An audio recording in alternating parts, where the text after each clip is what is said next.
Ну что ж, дорогие друзья, я рад снова приветствовать вас всех в прямом эфире. Это небольшой стрим.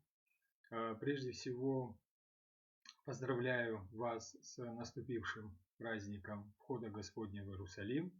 Совсем небольшой период времени отделяет нас от самого главного праздника нашего торжества и всех торжеств, которых мы отмечаем в течение года, праздника Святой Пасхи.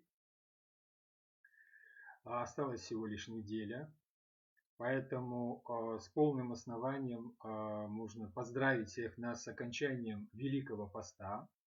Он действительно окончился, началась Страстная Седмица. Это в прямом смысле финишная прямая, на рубеже которого нас ждет воскресение, нас ждет надежда на такое приобщение к полноте присутствия Божия в нашей жизни, которую мы, наверное, не испытываем в период никакого другого праздника. Мы продолжаем цикл бесед по Ветхому Завету. И мы изучаем с вами книгу Даниила. Это пророческая книга Священного Писания Ветхого Завета. И как обычно, начинаем 4 главу, которую предваряем молитвой. Царю небесный, утешителю души истины, и же везде сы и вся исполняя сокровища благих и жизни подателей. Прииди и вселися в очистенные от всякие скверны, и спаси блажи души наши. Итак, мы закончили с вами 3 главу книги пророка Даниила, повествовавшую нам о чуде 3 отроков пищи. И сегодня приступаем к изучению 4 главы. О чем эта 4 глава? Эта глава говорит, или посвящена точнее тем, кто, как говорит Священное Писание, ходит гордо. Что значит ходит гордо? Гордецами являемся все мы. И в нашей жизни, по большому счету, если быть откровенным, руководствуемся именно гордостью, самомнением, самодовольством. И это грех каждого из нас, который мы, положа руку на сердце, исповедуем. Матерь всех грехов коренится в сердце каждого человека. И этому тоже посвящена сегодня эта 4 глава, которую мы будем изучать. О чем нам стоит задуматься? Стоит задуматься о том, по какой причине, как повествует 4 глава, люди приходят к власти и по какой причине люди власть теряют. Власть – это свойство именно человеческой природы. В нашей социальной иерархии, политической иерархии, религиозной иерархии не имеет значения. 4 глава показывает, что всякие действия, связанные с властью, не обходятся без воли Божьей.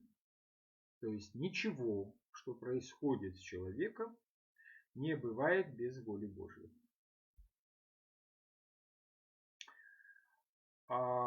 Самый главный смысл 4 главы, скорее всего, мы наблюдаем в книге Даниила в самом конце этой главы, в 34 стихе, который я вам зачитаю. Вы видите его на экране. 34 стих гласит следующим образом. «Теперь я, Навуходоносор, воздаю славу, честь и хвалу Царю Небесному. Его деяния истинны, пути его справедливы, он властен унизить надменных». Или иной перевод. «Ныне я, Навуходоносор, славлю, превозношу и величаю Царя Небесного, которого все дела истинны и пути праведны, который силен смирить ходящих гордо. Это исповедание царя Навуходоносора, императора Навуходоносора, после большой череды испытаний, которые он пережил. Это не просто какое-то окончание главы, которую вот записывал пророк Даниил. Это достаточно серьезная тема Ветхого Завета. Гордыня. Мы помним с вами, что сатана пал из-за гордости.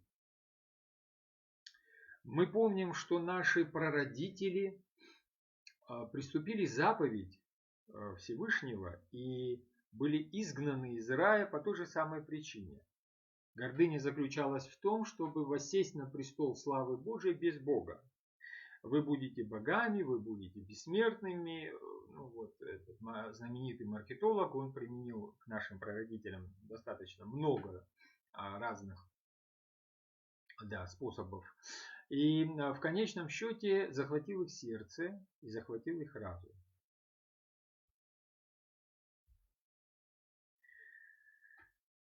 В наше время гордыня, противопоставление себя Богу в церковной среде, она тоже присутствует. Она заключается уже не в том, что религиозные люди отрицают божественное присутствие или Бога. До такого безумия, слава Богу, мы не докатываемся. Но и дьяволы, и страсти действуют намного более хитрее, намного более тоньше. Они ставят нас на место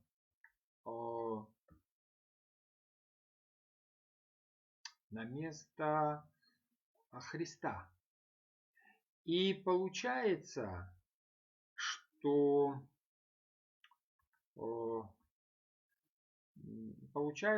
мы выступаем уже не в роли богоборцев, но в роли антихристиан. То есть мы становимся такими маленькими антихристами. Как бы это страшно ни звучало, когда выступаем против воли Божией в религиозной и церковной среде. А в Священном Писании достаточно большое количество мест посвящено этой теме гордыни, которая снедает человека, и, соответственно, отношение Всевышнего к ней. Ну, я думаю, что и так понятно, какого рода это отношение. Вот, пожалуйста, мы с вами можем прочесть. Это книга Притчей. Обратите внимание, что здесь написано. Надменный взгляд и гордое сердце, как светильник для нечестивого. Но это грех. О чем в притчах говорит премудрый Соломон? Он говорит о том, что нечестивый человек руководствуется всеми своими поступками, исходя из гордого сердца. То есть сердце является средоточием всей совокупности страстей, ну и соответственно матери всех страстей гордыни. В той же книге Притч мы с вами читаем: Господь гнушается всех надменных. Твердо знай, они не останутся безнаказанными. К сожалению, наказание за грех, за страсти, оно настигает грешника вот не в ту же самую секунду, когда совершается грех. И мы очень часто задаемся вопросом, почему Господь все это терпит, почему так происходит, почему грешники благоденствуют и процветают. Ну, это вот обычно как бы бытовой наш ропот, который присутствует в нашей духовной жизни, религиозной жизни. Но мы понимаем, почему, исходя из Священного Писания, исходя из откровения Божьего. Почему? Потому что Господь не медлит, открывает Он нам же в Духе Святом, а долготерпит, ожидая исправления. Самое большое чудо, как мы все с вами понимаем, это чудо изменившегося, то есть покаявшегося человека. И наказание, безусловно, настигает не как кара от лица Всевышнего, а как ход или процесс естественного развития страсти внутри самого человека. Вот Господь через апостола предупреждает, скажем, о тех, кто грешат грехом блуда. В теле своем они получают наказание. Но вот в душе своей каждый грешник получает наказание. За любой грех, который бы он ни совершил. Внутри себя он уже несет семя кары за свой проступок, прегрешение и так далее, за свою страсть. Рано или поздно страсть, как раковая опухоль, захватывая весь человеческий организм, она что делает? Она его уничтожает. Уничтожая человеческий организм, уничтожая человеческую природу, духовно начиная разрушать ее, рано или поздно сам человек становится свидетелем, ну, или окружающий становится свидетелем наказания. Поэтому в притчах, водимый Духом Святым, пророк и царь Соломон говорит: Господь гнушается всех надменных, твердо знай, они не останутся безнаказанными. Это, конечно же, не все. Следующее. В той же книге мы читаем: страх перед Господом, эта тема очень распространена, заключается в том, чтобы ненавидеть зло. Очень интересно, да, в чем заключается страх? В том, чтобы ненавидеть зло, то есть то, что противно самому Всевышнему. Ненавижу гордость и высокомерие, порочный путь и лживую речь. Господи помилуй, каждый из нас в этих словах со всей очевидностью может обнаружить самого себя, собственные дела, поступки и речи, и даже помыслы. Но вот так вот предупреждает нас пророк о том, что положительная составляющая нашего действия должна заключаться в том, чтобы мы противостояли злу и не сочетались с ним, не соглашались сочетаться со злом. В этом заключается страх перед Господом. А вот гордость и высокомерие, порочный путь и лживая речь – это то, что прямо противоположно действиям Всевышнего и действиям благодати на земле. Поэтому передается вот таким очень серьезным посылом. Ненавижу, говорит Господь. 4 глава книги пророка Даниила раскрывает нам проблему гордыни на примере императора Навуходоносора. Ну вот кто такой император? Император — это человек, который сосредотачивает на себе, да, вот все действия, основные посылы, связанные с руководством государства. В данном случае огромного государства под названием Вавилонская империя. Сегодня мы будем наблюдать за тем, как Господь смиряет императора, а затем его милует. Это очень интересный пример в Священном Писании, подобно которому, наверное, мы больше обнаруживать не будем, исходя из того, что связано с руководителями такого масштаба, как императоры и цари. Царь, обуянный грехом гордыни, силами Всевышнего на него налагаются оковы, которые лишают его природу возможности совершать этот грех. Это очень интересный посыл, мы с вами об этом будем сегодня читать. А после всего этого, когда страсть, она ведь остается в природе человека, да, но природа проявить эту страсть не может. То есть Господь налагает своего рода оковы на человеческую природу.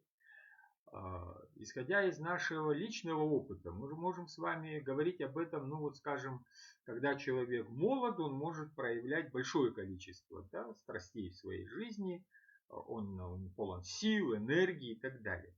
Когда человек стареет, то многие страсти уже не имеют возможности проявлять себя в полной мере, поскольку сама природа человека становится дряхлой и чахлой. И вот очень важно в этот период правильного старения, благодарной Всевышнему старости, чтобы душа стояла на пути очищения от страстей. Потому что если страсти будут в душе старца или старицы бушевать, а возможности их реализовывать у него не будет или у нее не будет, то человек уже здесь на земле попадает в ад. Самый настоящий ад. Страсти есть, возможности реализации нет, человек мучается сам и начинает мучить окружающих. Вот благодарная, богобоязненная старость, она заключается в том, чтобы в течение не старости, а в течение всей своей жизни полагать основания борьбы со страстями, чтобы к концу уже приходить вместе со Всевышним и уходить из этого мира, как мы с вами изучали, уходили старцы, праотцы, Авраам, Исаак, Яков, Иосиф и многие другие насыщенными днями. Что значит уходить из жизни насыщенными днями? Это не означает испробовать в своей жизни все, что только возможно, отнюдь. Насыщенными днями люди уходят по другой причине. Как вы знаете, никогда не насыщается око, зрение, никогда не насыщается слух, осязание, никогда они не могут быть насыщены. Это бездонная пропасть, и человек всю свою жизнь, пока он дышит, пока у него открыты глаза, насытить свои чувства не сможет. А насыщение заключается в том, что душа приобретает полноту, соединяясь со своим Творцом. Она перестает суетиться, хватаясь за совершенно мирские вещи, которые, вот там что-то возникло новое, надо посмотреть, вот там что-то привезли, построили, создали что-то новое, вот там кто-то приехал новый, вот это вот все. И вот эта вот суета, она захватывает человека, и, конечно, человек уходит из этого мира очень страшно. А вот тот человек, который соединяется со Творцом и уже основание и единственную цель своей жизни полагает единство с Богом, вот он как раз таки или она уходит из этого мира. Они куда идут? Они идут в руки своего Создателя, то есть Творца. Они уходят, как пишет Священное Писание, пресыщенные днями. Почему пресыщенные? Потому что страсти их уже не волнуют, они не являются ценностью, они не являются чем-то значимым. Вот эта изменчивая материя вокруг нас, она не является тем, что захватывает сердце. У сердца единое на потребу, это единство с Богом, это единство со Христом. Вот к чему, собственно говоря, вся наша земная жизнь и направлена.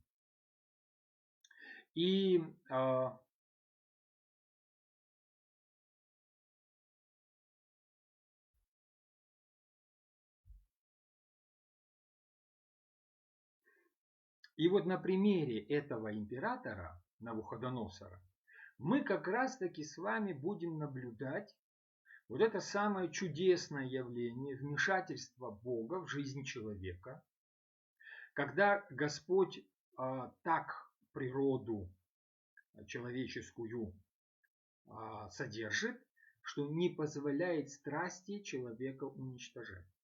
Но саму страсть он показывает и человеку, и окружающим людям, чтобы убедились, какой змей коренится внутри нас. Мы очень часто говорим о паразитах, которые нас как бы преследуют, да, и которые нашу физическую природу пытаются уничтожить. А сам это главный паразит, это страсти. Они сидят внутри нас, и мать всех страстей гордыни не позволяет нам ее увидеть. Вот что самое страшное. Она так уникально прячется за своими детьми и другими страстями. Чревоугодием, сребролюбием, тщеславием и прочими. Она так за ними прячется, чтобы человек ее саму не обнаружил. Увидеть собственный эгоизм, увидеть собственную гордыню – это достижение из достижений. И только в свете божественной благодати это возможно. Что, собственно говоря, мы наблюдаем на примере царя Навуходоносора. Итак, самый главный посыл здесь такой. Если человек ставит собственный престол выше престола Божьего, каждый из нас это делает, либо у себя дома, либо у себя на работе. Это не обязательно какие-то правители и руководители. Это каждый из нас утверждается и самоутверждается благодаря тому, что пытается все остальное принизить, себя возвеличить. Ну вот индивидуальность, она в этом действует. Это в области медийной, это как сейчас вот такой термин используют, хайп, да, вот, ну, пожалуйста, иллюстрация. Бог поругаем не бывает. Бог поругаем не бывает никогда. В смешном положении оказывается человек. И вот открываем мы первый стих пророка Даниила, да, и читаем.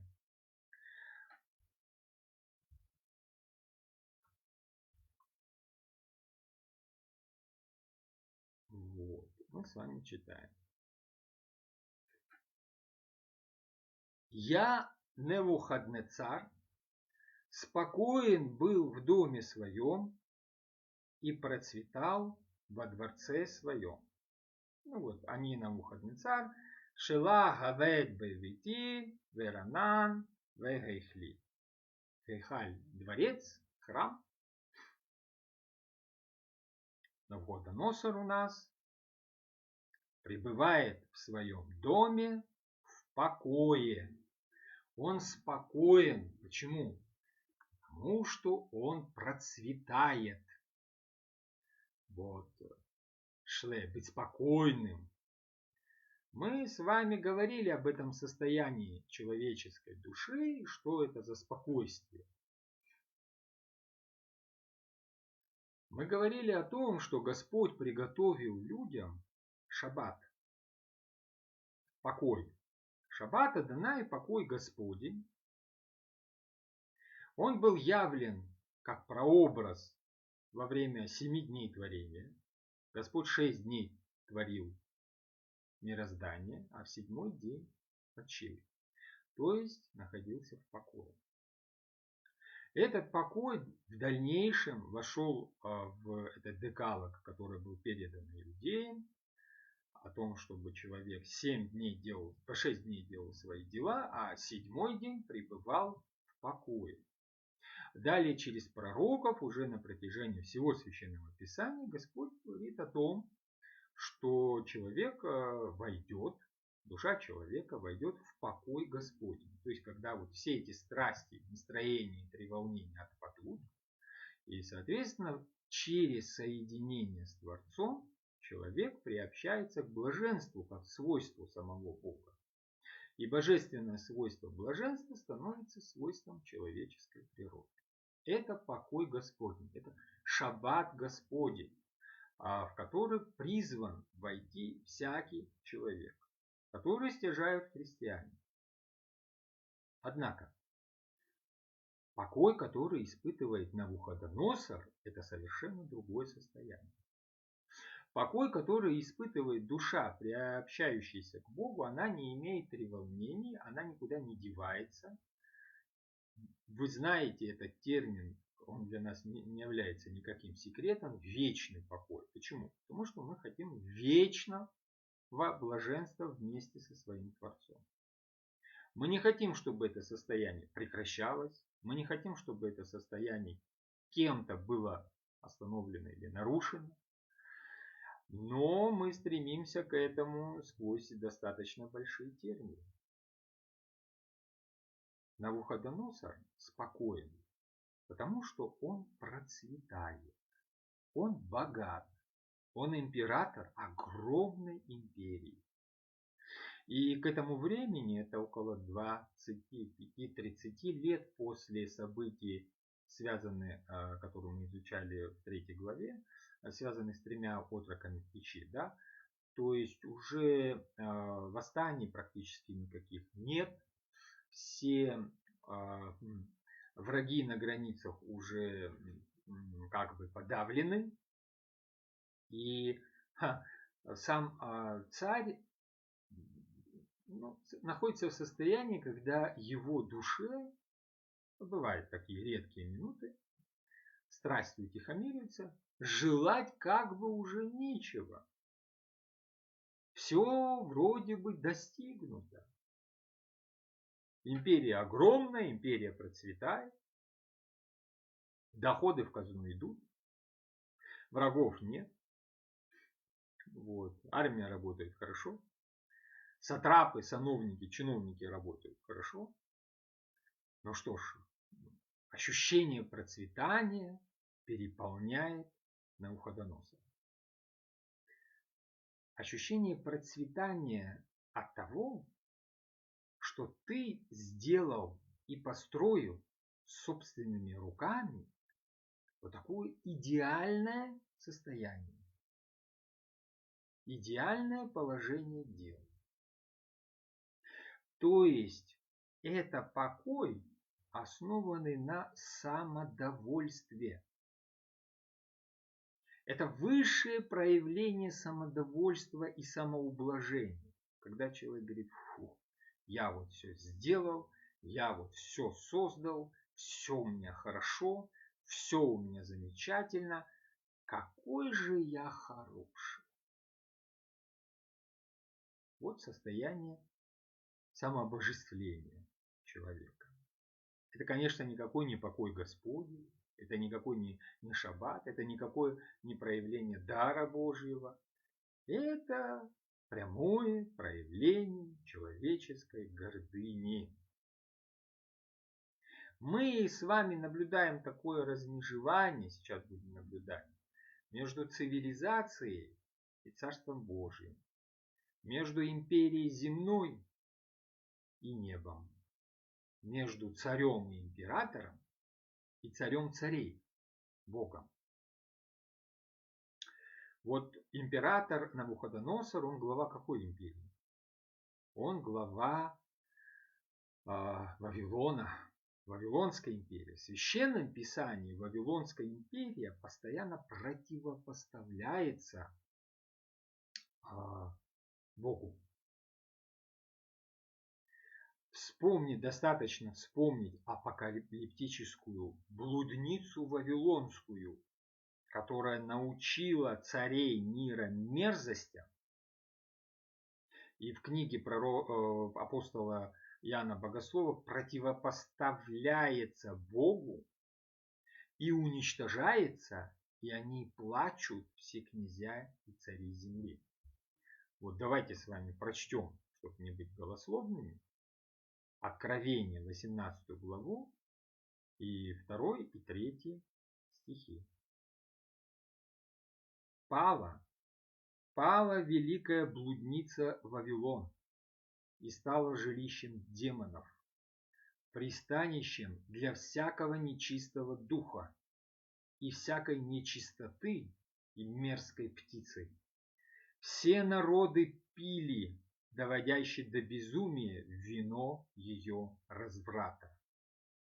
Цари земли развратничали с ней, и купцы земли нажились на ее необузданной тяге к роскоши. Но здесь сказано все. Все, на чем зиждется современная власть, все, на чем зиждется современная цивилизация, только без прикрас, без вот этих патриотических, социальных и прочих призывов, без этой рекламы, без этой мишуры, которая прикрывает что? Человеческие страсти, которые проявляются в деле управления и в деле наживы, необузданная тяга к роскоши. Переходим ко второму стиху.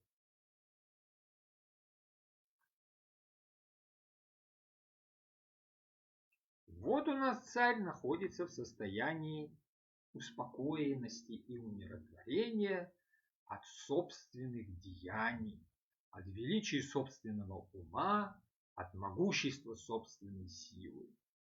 И вдруг и увидел я сон, который испугал меня, а мысли на ложе моем и видения в голове у меня устрашили меня. Хазеф – видение явления. Мы с вами о знаках и образах и изображениях уже говорили немало на предыдущих наших встречах. Видения инициированы обычным сном, отбирают у императора покой. Вот удивительно. До сих пор он был в такой неге, пребывал самодовольство. Какой-то сон, какое-то видение, что сделало? Устрашило его голову, мысли в его голове. То есть покой, который у него был, он был не настоящий. Это не благодать, это не действие благодати Божией. Это временное впечатление, очень мимолетное, которое прилетает в сердце человека и точно так же упорхает из него. Это ложное чувство, которое родилось от греховной и самонадеянной плоти этого царя. Всего лишь один сон ему на ложе приснился. И вот этот великий, спокойный, важный человек теряет покой и впадает в полное беспокойство, абсолютное беспокойство. Вообще Вавилон – это что-то такое хрупкое и непрочное. Оно вот как бы кичится своим величием, да, вот показывает какие-то достижения огромные, но на самом деле есть в этом что-то ненастоящее. Даже посмотрите на наше сегодняшнее положение. Огромный мир с его достижениями, с его полетами в космос, проникновением в тайны мироздания. Да, вот что тут доказали недавно. Вот бозон Хиггса обнаружили, да, вот еще масса каких-то вещей. Становится на колени перед микроскопической напастью, которую даже увидеть нельзя, почему она и становится объектом или предметом веры для многих. Вот я верю в ее существование или не верю. Почему? Она такая маленькая, что ее невооруженным взглядом не увидишь. Какой-то маленький вирус, да, действительно оказался с короной. Он поставил на колени все человечество. Обратите на это внимание. Все человечество поставлено на колени. А почему? Потому что все человечество, оно у нас достаточно гордое, достаточно самонадеянное. Это то, что Мережковский Дмитрий Сергеевич в свое время называл человека Божьим. Когда человек садится на трон Всевышнего. Молится уже не да будет воля твоя, но в молитве произносит, то есть жизнеутверждается какими словами? Да будет воля моя. Вот что является побудительным, двигательным, движком, что двигает нашу цивилизацию. Да будет воля моя. И вот это маленькое, даже не существо, даже не какая-то жизнь, что-то внеклеточное, она поставила на колени перед собой целый мир, целую цивилизацию. Здесь то же самое. Вавилон кичится, кичится. Один сон, какой-то сон, какое-то явление, впечатление, да, и отбирает покой у человека. Вот это состояние человеческой природы вне рая. Это состояние человеческой природы, в которой каждый отдельный человек, и даже праведники, пытавшиеся соблюдать закон, жили до пришествия Христа. Вот это вот беспокойство. Царь от страшного сна просыпается, но и получается, что он как бы пробуждается не только от сна, а выходит потихоньку из какого-то сомнамбулического состояния. А какого сомнамбулического состояния? Всякий человек после грехопадения, не имея связи с Творцом, находится в состоянии сомнамбулы. А что, мы хотим сказать, что наши впечатления, они реальны и действительны? Что мы можем отдать отчет адекватности нашим мыслям и, соответственно, поведению? А никоим образом. Почему? Да потому что в основании нашей деятельности лежит страх перед смертью, лежит страх перед болезнями, но это уже доказывать не надо, лежит страх перед изменениями и самое главное, отсутствие единства с Творцом. И эти страхи и фобии внутри человеческой природы, они что поражают?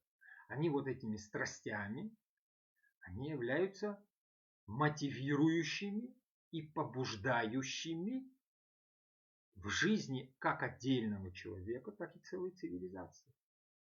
Обратите внимание на культуру. Обратите внимание на технологические достижения. Что это все? Проявление чего в своем корне, в своей глубине? Комедия – это попытка убежать от этого страха и спрятаться. Трагедия, она его выявляет. Все достижения современной цивилизации – это попытка продлить человеческую жизнь и сделать ее комфортной. Почему? Исходя из того же побуждения страха. То есть фобии являются двигателями того, что мы называем цивилизацией. И то, что мы в кавычках называем развитием.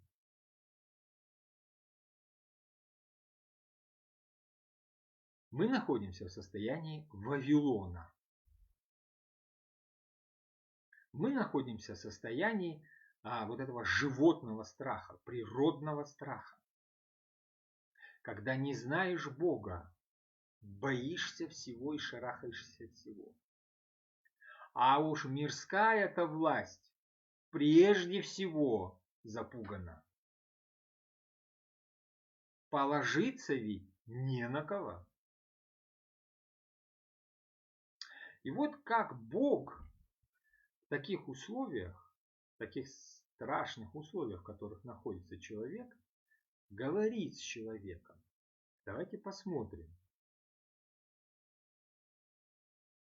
Мы с вами изучали книгу Иова. Вот ее и прочтем.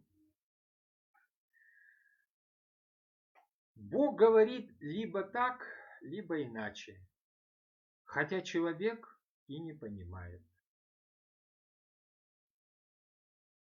Во сне и в ночном видении, когда смертных объемлет глубокий сон. Как интересно. Когда человек засыпает, и его страсти отчасти утихомириваются, отчасти приходят в некое равновесие друг с дружкой, тогда в ночном видении Бог может говорить с человеком. Когда они дремлют на ложах своих, тогда Он открывает им слух и страшит их своими видениями. Почему страшит? Да потому что человек, который полностью обят страстями, приобщаясь к святыне, он всегда боится. Как тает воск от лица огня, так погибают грешники от лица Божьего. Святость и грех, они не могут друг с другом сочетаться. Как мы уже с вами не раз говорили, ангелов изображать в виде вот этих леонардовских, микеланджеловских ангелочков, да, амурчиков, начали только после пришествия Христа. Керубы, серафимы и херувимы в Ветхом Завете – это монстры, это гарпии и многие-многие другие. То есть, встречаясь с духовным миром, человек видел ужасы. Почему? Потому что человек, объятый страстями, не мог общаться с ангельским миром. Всегда, когда пророки, обратите внимание, в Ветхом Завете встречают ангела, они падают на свое лицо.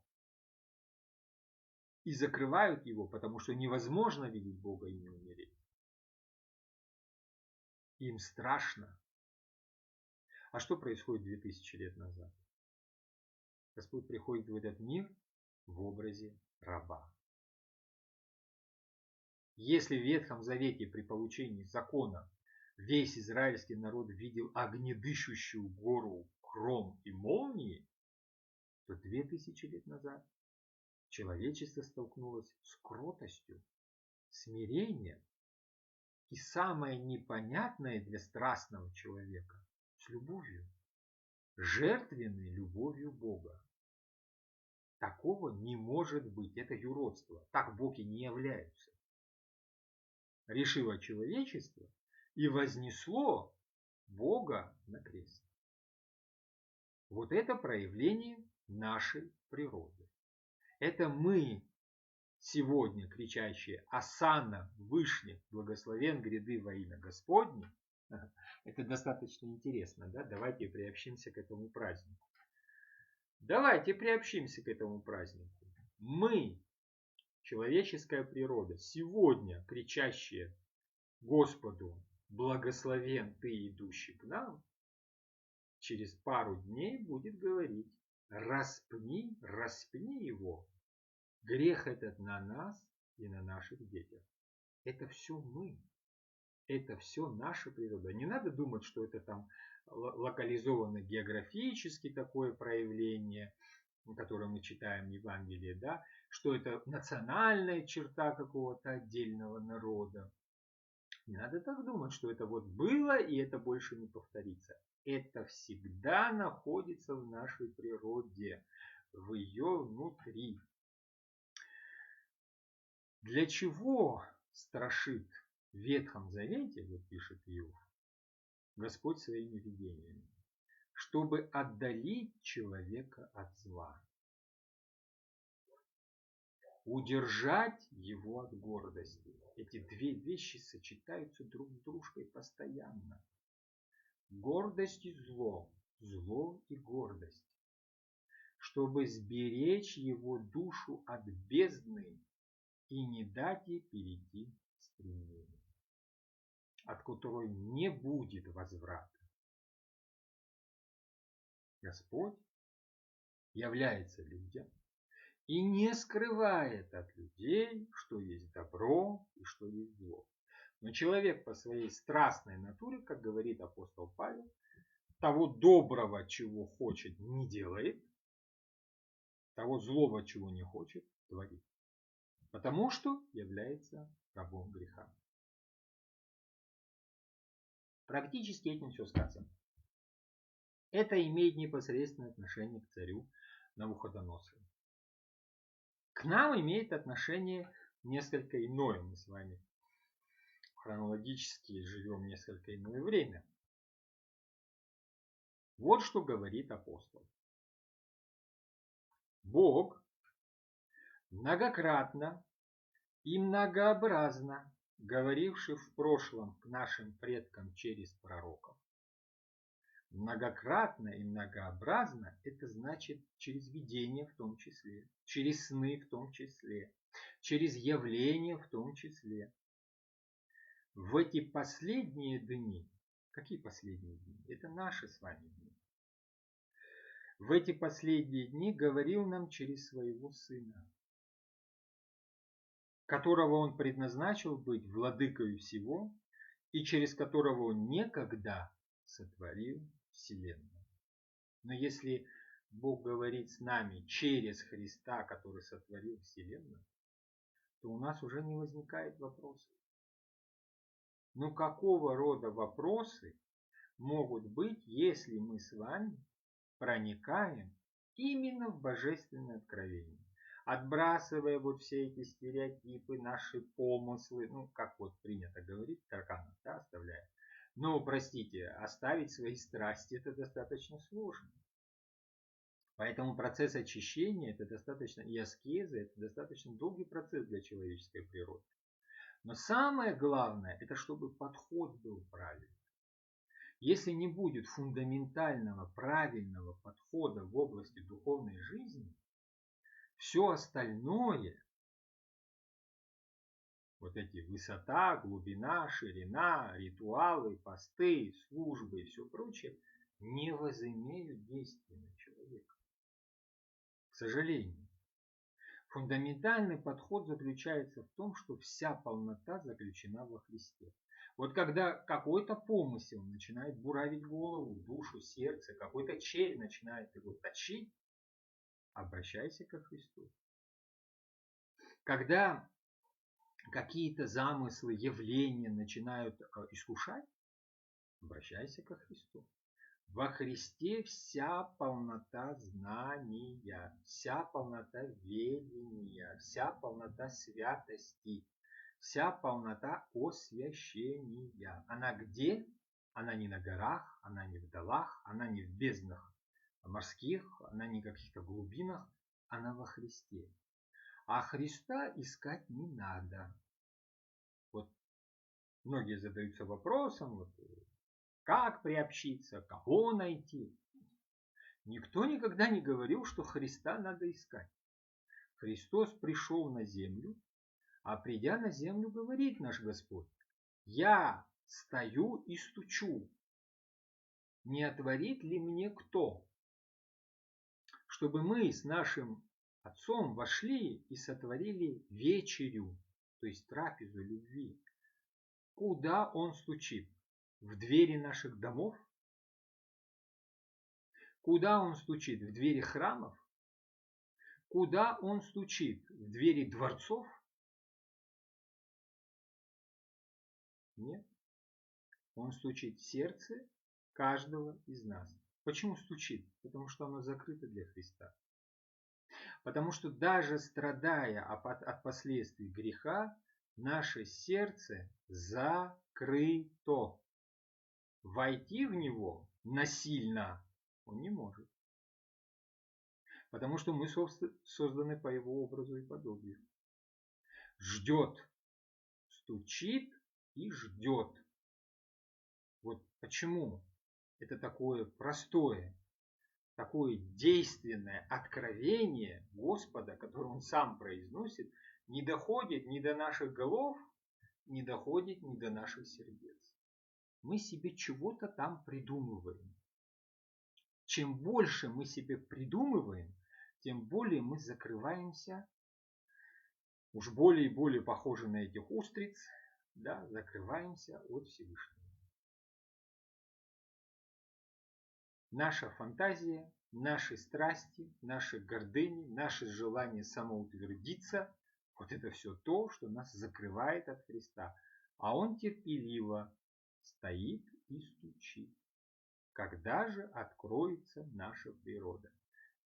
Чтобы Он вошел, не чтобы мы там чего-то там это пригласили, чтобы Он вошел, чтобы Он с Отцом Небесным, с Творцом сотворил вечерю любви внутри каждого из нас. Это же удивительно.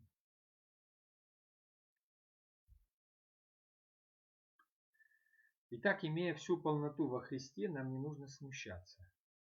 Ни от чего не нужно смущаться. Имея всю полноту во Христе, нам не нужно бояться. Ничего. не нужно бояться. И имея всю полноту во Христе, нам не надо сомневаться. Вот это самое главное. Червь сомнения, который начинает точить нас изнутри, вот что может нас оторвать от Бога. Сейчас, говорит апостол, мы видим как бы в мутном зеркале гадания. Потом, после пришествия Христа, увидим во всей полноте. Но что мы видим как бы в зеркале гадания? Ад? Бездну? Преисподнюю? Чертей? Нет. Мы рай видим. Шамаем, небеса. Мы Христа видим. Мы Его действия видим. Мы любовь, проявленную Господом, видим. Вот что мы видим как бы в зеркале гадания, а не тьму, мрак и бездну. А когда откроется вся полнота, чего? Благодати Божией. Вот тогда мы все будем знать точно. И познаем так, как являемся познанными со стороны Творца. Вот какую мысль открывает для нас апостол. В послании к евреям, кажется.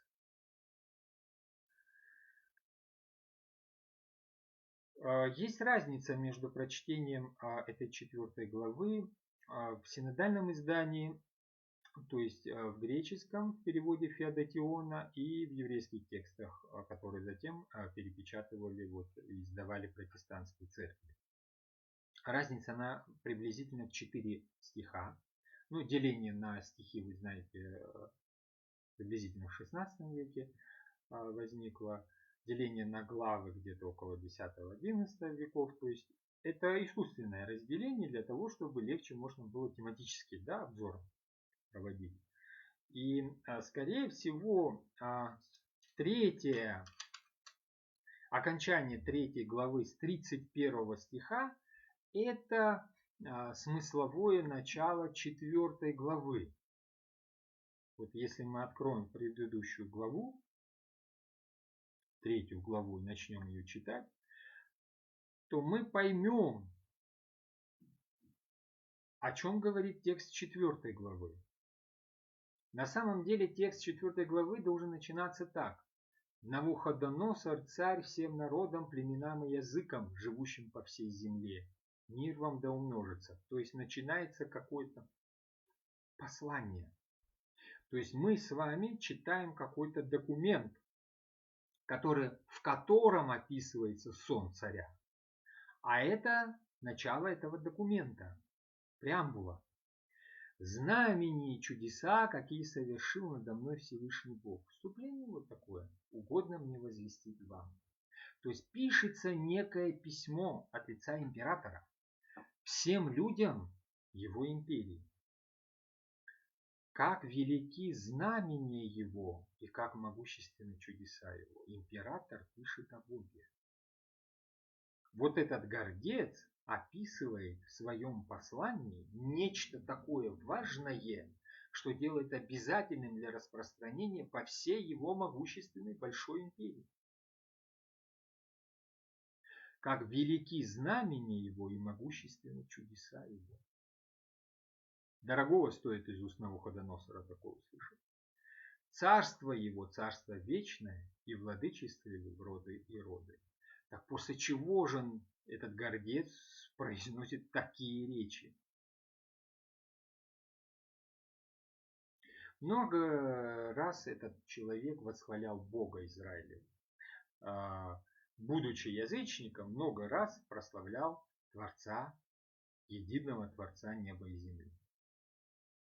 И когда юноши отказывались питаться с его стола, с овощами, вы помните, и когда истукан ставился, которому не кланялись, и 3 отрока в печи, и когда сон ему Даниил раскрывал, он каждый раз убеждался на личном опыте все это, но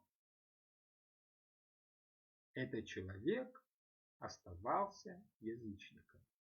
Исповедание каждый раз было временным, не затрагивая всей глубины его природы. Почему? Потому что Было явление и пошел дальше. Увидел чудо и пошел дальше. Мы же с вами поступаем точно так же. Встречая на своем пути какие-то знамения и знаки, мы не особо на них обращаем внимание. Ну, впечатлились и пошли дальше. Вот таково сердце человека. Значит, необходимо было такое действие, которое бы проникло вовнутрь и пронизало до самых суставов, до внутренности. Вот так потрясти нужно было этого царя. И его потрясло некое событие. Это, конечно, чудо. Человек, разрушивший Иерусалимский храм, язычник, противостоящий царству Израиля, созданного Богом, мы с вами говорили, как это произошло, он прославляет Всевышнего Творца. Но вы только подумайте, человек, уведший израильский народ в плен, прославляет Всевышнего Творца. Это разве не удивительно? Это разве не чудо ли?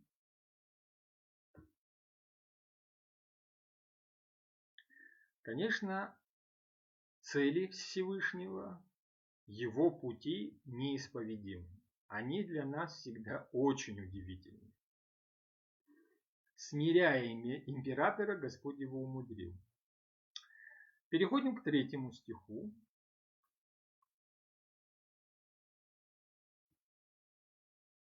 Что пишет царь? «И дано было мною повеление привести ко мне всех мудрецов бавельских, вавилонских, чтобы поведали они мне толкование сна». Вот как. Академия наук собирается. Государственный совет собирается. Все сотрудники, которые только могут быть, там работают в этом аппарате императора, являются чиновниками, умудренными и так далее, собираются. Цвет империи собирается. Ну действительно, император чем-то обуреваем, ему нужен покой, надо решить серьезную проблему. И вот в 4 стихе мы с вами читаем. Тогда пришли, кого же он собрал? Ученые, лекари, звездочеты и маги. И рассказал я им свой сон. То есть это не как раньше, помните, он не мог сказать о сне, вот. Он ушел от его мыслей, просил и сон ему рассказать, и растолковать. Нет, сейчас он рассказывает о своем сне, повествует о нем, но толкование его они не поведали мне. Вот как интересно. Кто пришли? Пришли Хартон, это тайноведец, волх, мудрец. Ашафы, колдуны, волхвы, гадатели. Гизары, гадающие астрологи. Ну, ученое братья собралась. Как вы знаете, это не шуточки, это серьезное такое собрание. И не поведали они мне. Лео мегодин ли. Яда, мы с вами уже говорили. Яде – это вот глагол знать, узнавать, быть познанным. Где мы с вами встречались? В самой первой книге священного Писания, в книге Бытия. Адам и Ева познают древо добра и зла, плоды этого древа. Вот откуда этот глагол. Познавать, мы с вами говорили, значит сочетаться с чем-то. Это не просто интеллектуальное, да, какое-то знание. Это значит приобщаться всей своей природой. И вот эти ученые мужи ничего поведать и никак приобщить к покою, вернуть покой царю уже не могли. Не поведали они мне. снятие вот этого яблочка в раю, да, и познание добра и зла без Бога, это, конечно, развитие мифологической и магической культуры, знания, подхода к мирозданию. Это магия, магическое представление о жизни. Вот оно развивалось, и вот уже советники императора – это астрологи, маги, кудесники и так далее. Вот к чему цивилизация на своем пике приходит. Это, кстати, замечено не только в Древнем Вавилоне, это очень наглядно было показано в XIX веке, когда с одной стороны развивались все известные нам науки,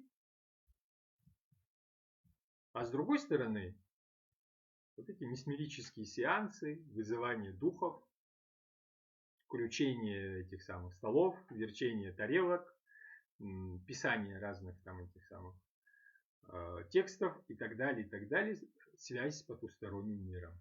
Так как они развились в обществе в XIX веке, по-моему, не развивались уже никогда и нигде. Когда цивилизация достигает определенных пиков, удивительно, что наряду с рациональными достижениями в области духовной происходит такой страшный провал. Магия господствует. Это было и в Петербурге, и в Берлине, и в Лондоне, это было по всему миру, и в Нью-Йорке, куда бы мы ни обратились. 5 стих.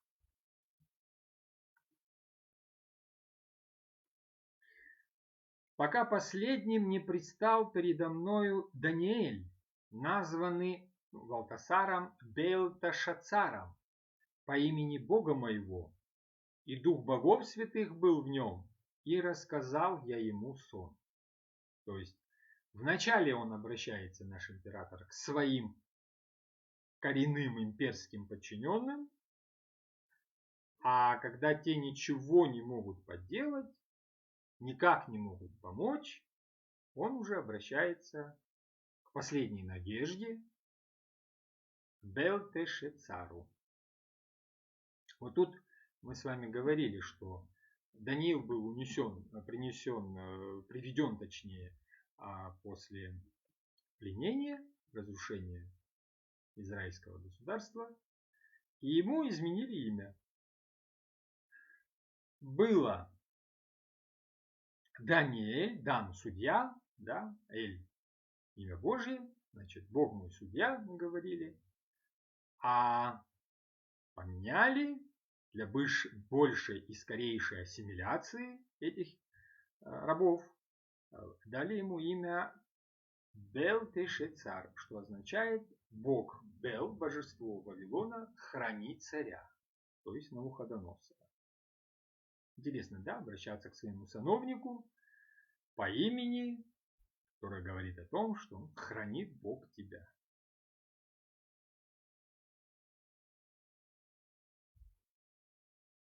Да, 2 имени здесь упоминается. Скорее всего, Навуходоносор написал этот текст, естественно, после того, как пришел в себя. 6 стих. Белтешацар, старший над учеными. Вот должность Даниила при дворе Навуходоносора. Известно мне, что в тебе дух святых богов, святого Бога, и никакая тайна не затрудняет тебя.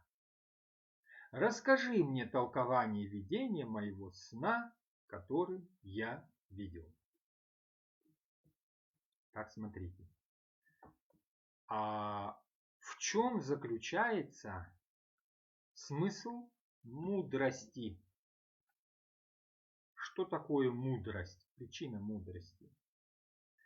Причина мудрости – это приобщенность к Святому Духу Бога. Тот, кто сотворил мироздание, тот и дает мудрость его познания и всех дел, которые в нем творятся. Это не сумма зданий. Обратите на это внимание. Это никакая не сумма знаний. Это не опыт человеческой жизни, не ушлость, не хитрость, но связь с Творцом мира. Вот залог истины. Чистого и фундаментального знания, не гадания. Маги гадали, астрологи гадали, советники его гадали, сатрапы гадали, колдуны гадали. А Даниил знал. Почему? Потому что Дух Святого Бога, Руах Элохим Кадешим, Дух Святого Бога. Вот полноту знаний мы имеем с вами во Христе. Никогда мы не должны уставать и переставать проповедовать, что Христос – это окончание наших терзаний, и Господь наш Иисус – это окончание наших душевных и духовных мук. Он конец наших спекулятивных, интеллектуальных спекуляций. И даже, скажем, больше, это конец власти дьявола над нашими умами. В нем, единственное во Христе, единственное во Святом Духе, мы находим покой. Покой окончательный. И вот с 7 по 15 стих мы читаем следующее. Как разворачиваются события. Вот что увидел я во сне, описывает наш император, когда спал на своем ложе. Стоит посреди земли высокое дерево. Великое дерево могучее, высотой до самого неба. Видно его по всей земле. С густой листвой, плодовитое, всех питающее. Под сенью его звери земные. В ветвях живут птицы небесные, и все живое кормится от него. Еще видел я во сне, когда спал на своем ложе. Спускается с неба святой страж и громким голосом возвышает. Срубите дерево, отсеките ветви, оборвите листву и стряхните плоды. Пусть убегут из-под него звери, улетят с его ветвей птицы. Только пень с корнями пусть остается в земле и в травах степных, окованы железом и медью. Пусть омывается росой небесной, со зверями ютится в траве земной. Лишится он разума людского, и будет дан ему разум звериный. И так пройдет 7 лет.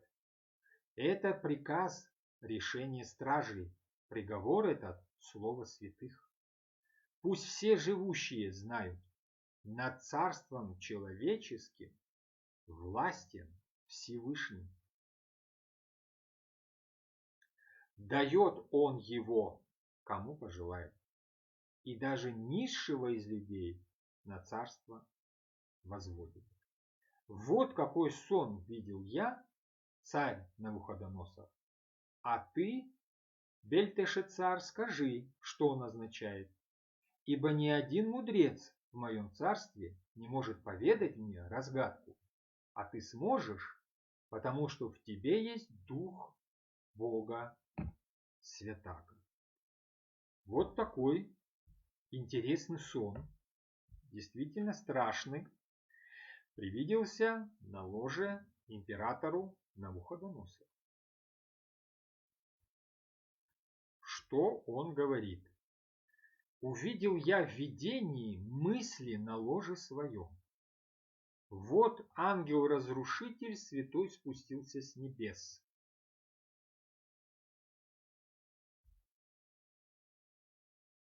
Ангел-разрушитель спустился в Алу Ир. Ир это страж. В Кадиш, это святой. Мин Шама Натан. Бодрствующий страж, Кадош – это святой. На греческом то же самое. Ир ке агиос ап урану катеви. Святой и страж сошли с неба. Ну, что это за святой страж, сходящий с неба? Ангел. Это ангел. Ангелос – это посланник, это вестник, который небесами отправляется в мир греха, человеческий мир, мироздание, для того, чтобы сообщить волю Творца. Это не обязательно может быть предсказание о будущем, это просто воля Творца. Малех – ангел на иврите. Маляк – ангел на арабском. И Амалык, ну, посланник, ангел, это догадайтесь сами, что называется. 13 стих. Сердце человеческое да будет отнято, и сердце звериное пусть будет дано ему. Кому? Навуходоносору. И пусть 7 лет пройдут над ним.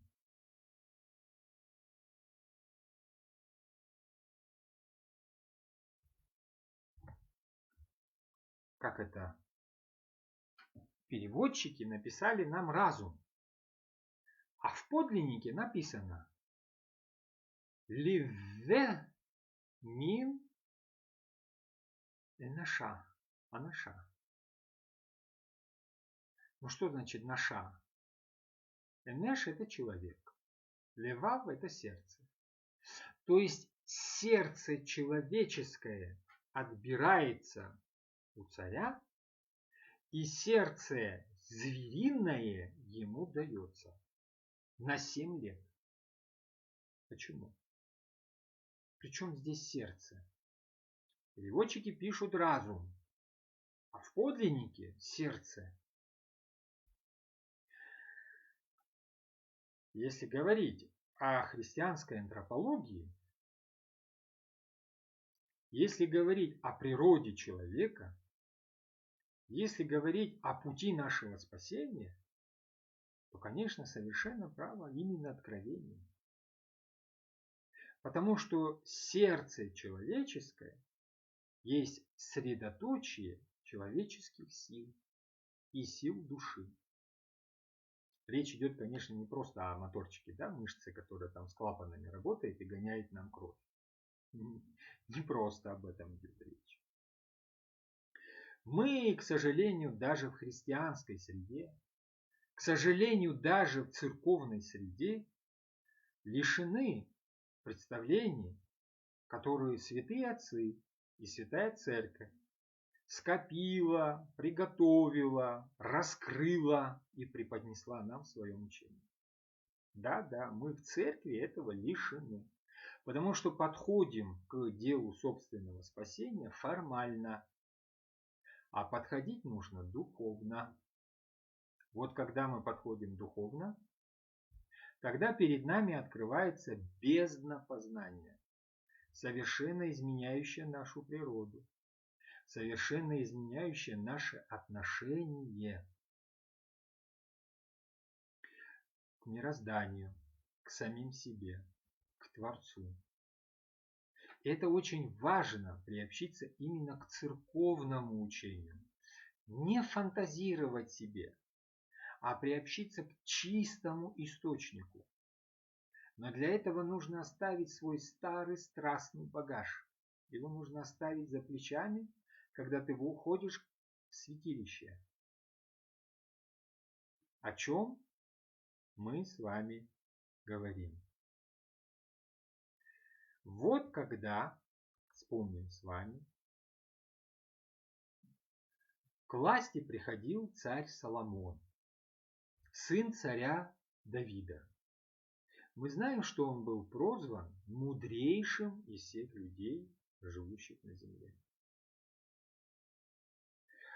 Когда речь идет о мудрости царя Соломона и об источнике этой мудрости, Священное Писание говорит: в Гаваоне явился Господь, это 3 книга Царств, Соломону во сне ночью, смотрите опять,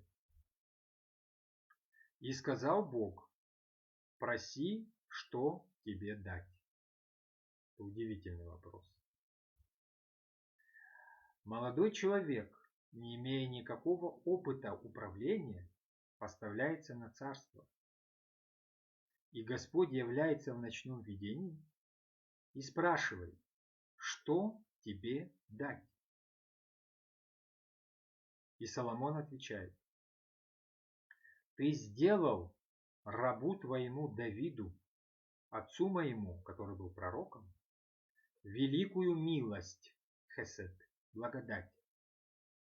И за то, что он ходил перед тобою, что такое ходить перед Господом, мы с вами знаем, в истине и правде и с искренним сердцем перед тобою, ты сохранил ему великую милость и даровал ему сына, который сидел бы на престоле его, как это и есть ныне.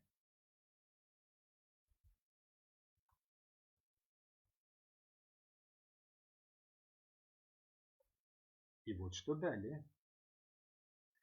И ныне, Господи, Боже мой, молится молодой царь, ты поставил раба твоего царем вместо Давида, отца моего. 80 лет царь Давид представился Господу. Я отрок малый, не знаю ни моего выхода, ни входа. Посмотрите, что говорит этот человек. Господи, я отрок малый. Отрок – это уже уничижение. Малый – еще более. Я не знаю ни выхода, ни входа моего. То есть не знаю ни своей судьбы, ни того, что будет происходить. И раб твой среди народа, которого ты избрал, народа столь многочисленного, что по множеству его нельзя его ни исчислить, ни обозреть. Большого народа. Даруй же рабу твоему, внимание, сердце разумное, чтобы судить народ твой и различать, что добро и что зло. Ибо кто может управлять этим многочисленным народом твоим? И благоугодно было Господу, что Соломон просил это. Это 3 книга Царств, с 5 по 10 стихи 3 главы. Обратите внимание, друзья, царь Соломон мог попросить власти, как бы сейчас сказали, инвестиций, денег, да все что угодно мог попросить у Творца. Просит сердце разумное, чтобы различать добро и зло и судить праведно. Сердце разумное. И это было благоугодно Господу. И от того, что он не просил ни власти, ни богатства, с сердцем разумным даровал ему Господь и все остальное. Если посмотреть на подлинник, то мы с вами видим здесь слово лев шмеа. Шама – это глагол слышать, слушать, быть внимательным или быть услышанным. Что попросил царь Соломон у Бога? Сердце, которое слышит. Сердце, которое слушает и внимает. Сердце, которое послушно. Кого слышит, кому внимает и кому послушно. Я думаю, понятно, почему Эта просьба была благоугодна Господу. Понятно почему? Он попросил того, что просил его отец в псалме. А что он просил? Он просил: сердце чисто созижди во мне, Боже, и дух прав. Сердце чисто. Слышащее Бога сердце, внимающее Богу сердце, послушное Богу сердце, оно благоугодно Творцу. Оно освещает всю остальную человеческую природу.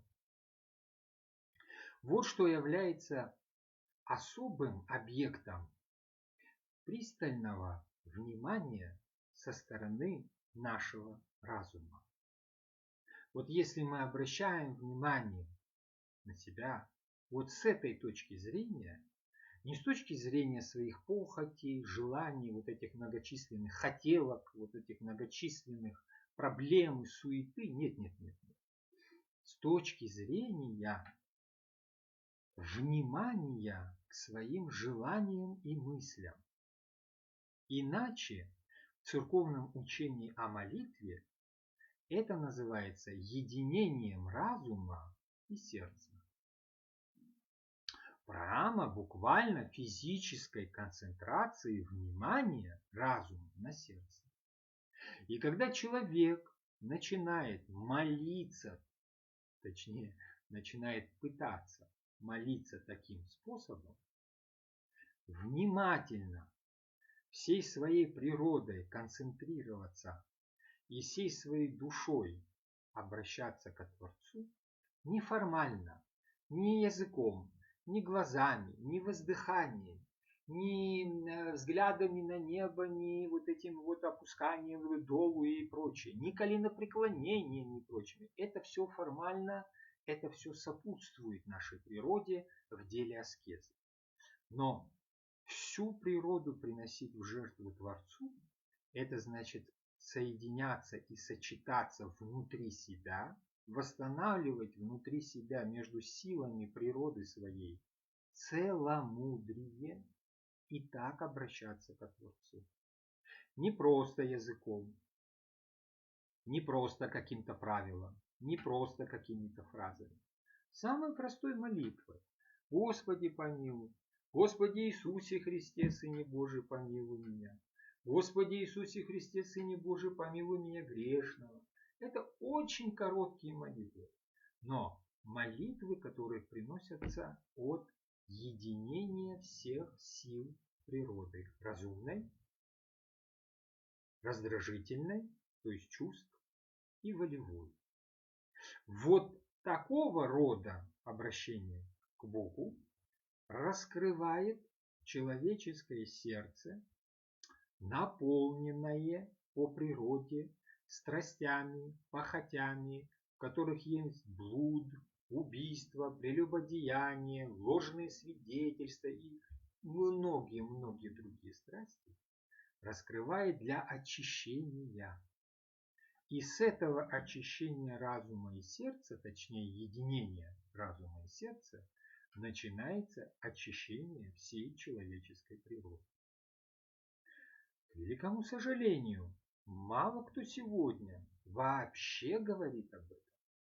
Все говорят о хождениях, о количестве, о правилах по времени суток, о сборе вот этих вот данных согласно списку, который человек там совершает действия в течение дня и так далее. Чему угодно обращая внимание со стороны и духовенства, и недуховенства, кроме самого главного — человеческого сердца, куда стучит Всевышний Творец и ждет, когда оно раскроется, когда оно начнет слушаться. Царь Соломон попросил задолго до пришествия Христа, чтобы сердце Господь ему дал, понимая, что у самого царя Соломона такого сердца нет. Попросил сердце, которое раскроется. для откровения божественного, в котором не будет вот этих шатаний и разбродов, в котором не будет самонадеянности, как у Навуходоносора, тоже царя. Вот чего просил Соломон. И это было благоугодно Богу, потому что это было положение начала спасения человека. Что хочет Господь? Как не спасение человеческой природы, а что ему еще нужно? И вот смотрите далее.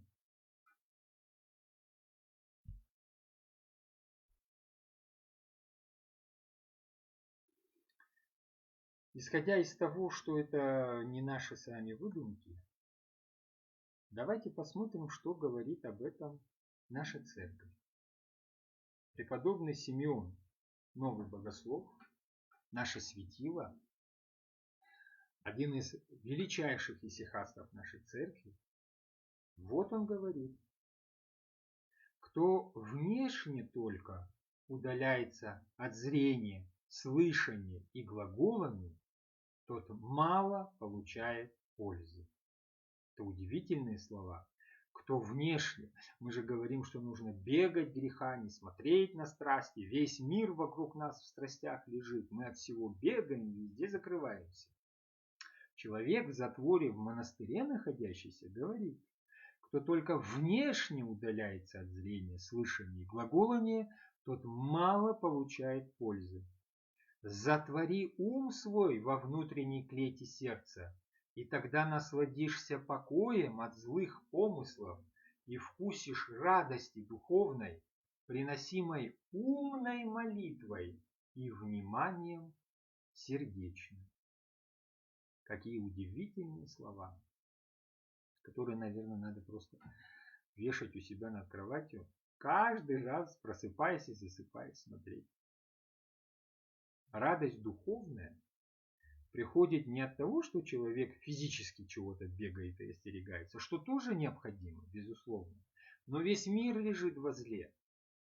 И нам придется покинуть этот мир, чтобы не быть соучастниками зла. А нет же. Покоем настоящим, шаббатом Господним, покоем Господним, ты насладишься и вкусишь радости, когда от приносимой умной молитвы и внимания сердечного.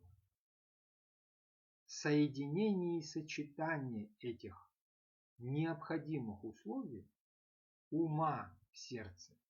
И вот тогда произнесение молитвы вслух или про себя, вот это преобразовывает человека и приобщает его к благодати. Но на самом деле, если мы стоим на молитве лицемерно, если уста наши говорят одно, в голове проносится другое, а сердце чувствует третье, как мы можем сказать, что эта молитва благоугодна Господу?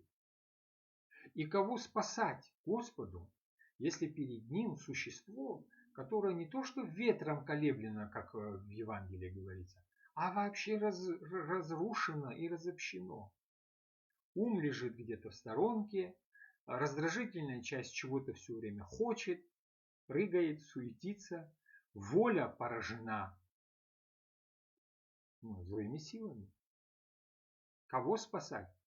Где человек? От того и природа страдает. Вот такое единство, о котором говорит преподобный Симеон, новый богослов, является не то что средством. Для нас, несчастных, это хотя бы цель на первых порах, к которой нужно двигаться. То есть молитва должна быть именно вот такой, исходящая из сосредоточенности ума и сердца, исходящая из целомудренной, собранной, совокупной души человека. Это не просто учение какого-то одного отца, это учение церкви. Вот что говорит Феофан Затворник, который во всем следовал древним отцам.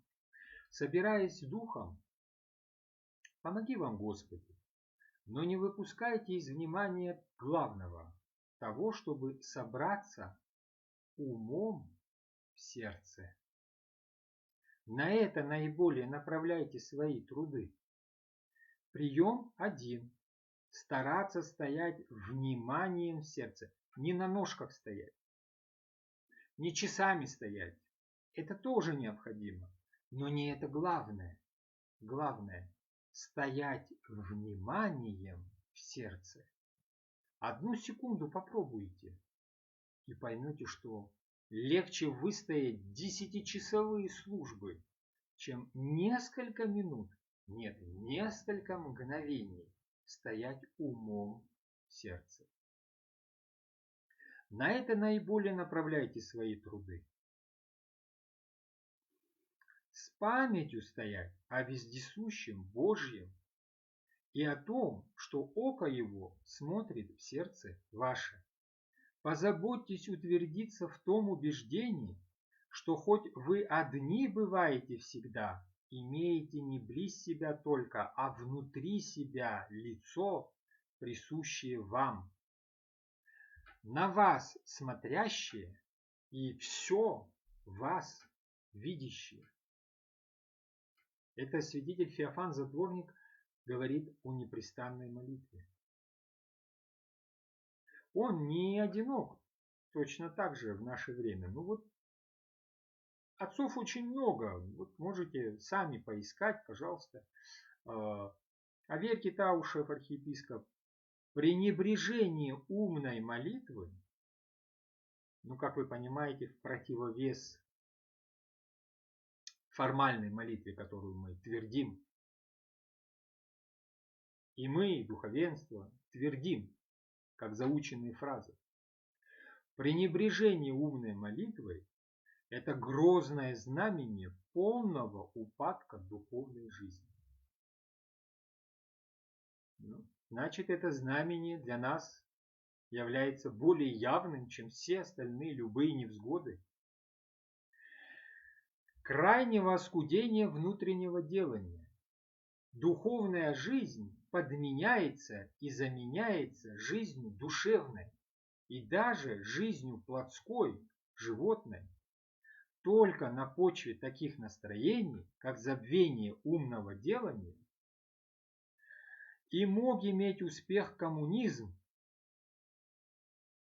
большевизм, поработивший нашу несчастную родину за последние 2 века своей истории, отказавшуюся от столь прежде любимого православным русским человеком внутреннего делания. Отказ человека от самого главного, самого необходимого для его спасения, от внимания к себе и внутреннего делания не мог пройти ему даром. А то ли еще ожидает человечество впереди. Пророческие слова. Абсолютно пророческие слова. О чем он говорит? Перед революцией было огромное количество храмов. Перед революцией было огромнейшее количество духовенства. Перед революцией бурлила церковная жизнь. Чего только не издавалось, что только не строилось, что только не делалось. И что? Почему произошла эта беда? Потому что не было внутреннего содержательного устремления. Оно было внешнее и формальное, политическое, экономическое, социальное, научное, какое угодно, только не духовное. Подменилась духовная жизнь плотской жизнью. Церкви подменилась. И подмена эта, как яд, еще не изжита. Поэтому Аверкий, наблюдая уже в советское время этот яд внутри церковной жизни, яд формализма, мы с вами говорили, корень формализма и формалин один. Яд формализма еще много бед принесет. Так и получилось. Подмена духовной жизни, душевной и плотской. Подмена внутренней жизни и преображения человека внешними действиями, пусть даже церковными ритуалами, пусть даже освященными временем, но внешними, которые не захватывают человека, а приносят ему тот покой, который был у Навуходоносора. Я помолился, помолилась. Я совершил правила, совершила. Я хожу в этот храм столько лет. Я у этого батюшки столько исповедаюсь и так далее. Я столько жертвую на этот храм. Я столько делаю для прихожан. Я. Еще много бед это бедное я будет переносить. Это наш современник. А вот еще один святой отец, который упокоился в 96-м году. Это уже греческий отец. Я уверяю вас, что и в наши дни много святых людей подвязается в многоэтажных домах, в шуме и загазованности больших городов, среди треволнений и житейских забот. Есть еще благодатные люди, которые понуждают свою природу, свое естество и живут более добродетельной жизнью, чем многие подвижники в пустыне. Для них справедливое изречение освящает человека не место, а образ жизни. Это старец Анфим покойный из Кита святой Анны. Вот такой интересный. Да, и это откровение, оно что? Оно из жития древних отцов наших повторяет, которые ходили в Александрию, как Антоний Великий. Что они видели? Что жители крупных городов имеют больше благодати, чем отцы-пустынники. Вот это, конечно, не скажут сегодня, не произнесут вслух. Но это учение церкви, проходя мимо которого мы повреждаем собственную природу. Посмотрите, что говорит святитель Игнатий Бринчанинов. Не подумай, брат, что дивный Арсений, как сказывают о нем, что когда входили к нему отцы и братья, приходившие видеть его, то он принимал их молча и опускал молча, поступал так только потому, что хотел. Он поступал так потому, что сначала понудил себя на это делание. Сладость некоторая рождается по времени в сердце от обучения деланию сему и понуждения наставляет тело пребывать в безмолвии. В этом жительстве рождаются нам множество слез и видение дивное. В понуждении и в смирении рождаются слезы и видение дивное, а не в гордыне, не в самообольщении, не в самоуничижении, не в вот эта приставка, да, делании.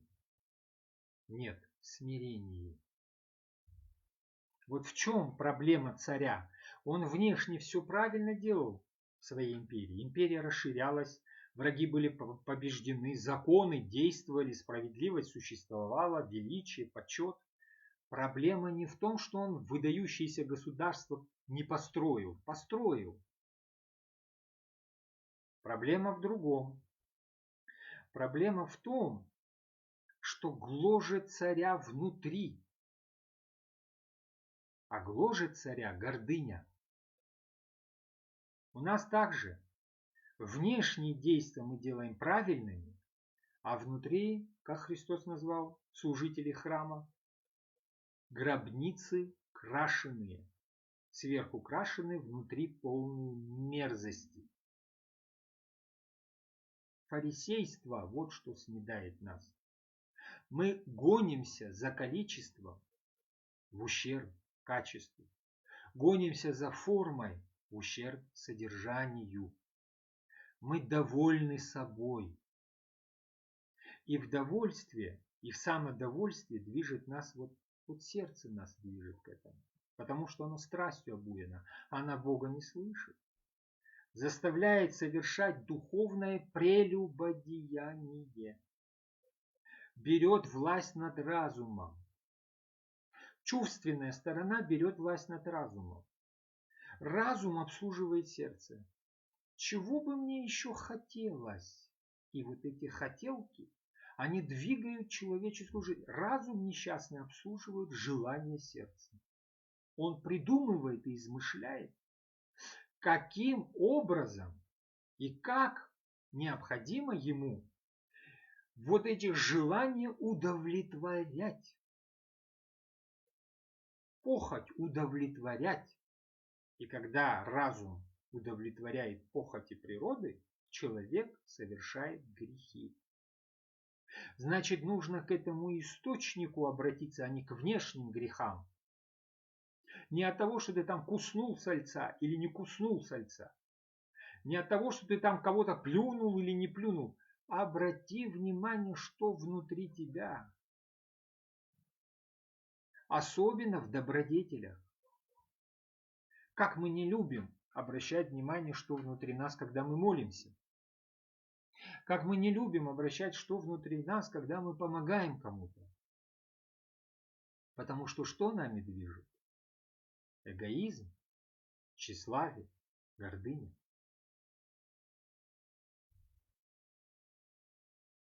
Разрушается что? Разрушается целомудрие. И еще раз повторим. Страсти очень виртуозно себя скрывают внутри человека. Увидеть своими глазами свои страсти очень и очень сложно. Мы, бедные, чимся чего-то достигнуть добрыми делами и подвигами. Так это легко и просто. И давайте послушаем, что было дальше. Даниил же, он, Бельтешицар, какое-то время пребывал в оцепенении. Ужас охватил его. Почему ужас? Потому что Дух Святый раскрыл Даниилу тайну этого сна, как и всех предыдущих. Теперь каким-то образом надо сказать это царю, врать Даниилу не будет. И он говорит, царь сказал, Бельтешицар, видимо, лицо Даниила изменилось, царь понял, пусть не ужасают тебя этот сон и его разгадка, то есть говори мне всю правду. Тогда отвечал Бельтешицар, государь мой, недругом бы твоим такой сон, врагам твоим такую разгадку. То есть сейчас будет сказано нечто очень страшное. Дерево, которое ты видел, великое и могучее, высотой до самого неба, видно его по всей земле, с густой листвой, плодовитое, всех питающее, под которым живут звери земные, а в ветвях обитают птицы небесные, это ты, о царь. Ты велик и могуч, твое величие так возросло, что достигает неба, власть твоя простирается до края земли. Царь видел, как святой страж, ангел, сошел с неба и сказал, срубите дерево. Ну, представьте, царь, дерево это ты, и ангел говорит, срубите его. Уничтожьте, и только пень с корнями, да, пнем назвать императора, конечно, пень с корнями пусть остается в земле, в травах степных, окованный железом и медью. Пусть омывается росой небесной и ютится с дикими зверями, пока не пройдет 7 лет. 7 лет, семилетие – это такая совокупность определенных циклов или периодов. И у пророка Даниила они еще будут часто встречаться. Это показывает, о царь, какой удел назначил Всевышний государю моему царю. Государь, царь, пребывал в покое о том, что он построил крупнейшую, славнейшую в мире империю. Так вот, что с тобой произойдет. Ты, утверждавший свой престол выше престола Всевышнего.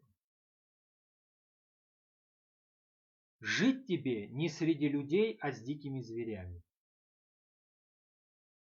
Будешь питаться травой, как скот, и омываться росой небесной. Так пройдет 7 лет, и ты поймешь, что над царством человеческим властен Всевышний. Дает он его, кому пожелает, но велено оставить пень и корни дерева, значит, царство будет тебе возвращено. Когда ты поймешь, что вся власть принадлежит небу. Речь идет о смирении. Потому, о царь, соблаговоли послушать мой совет. Загладь свои прегрешения добрыми делами, а свою несправедливость милостью к бедным. И тогда, может быть, продлится твое благоденствие. Что предлагает Даниил? Даниил предлагает изменение.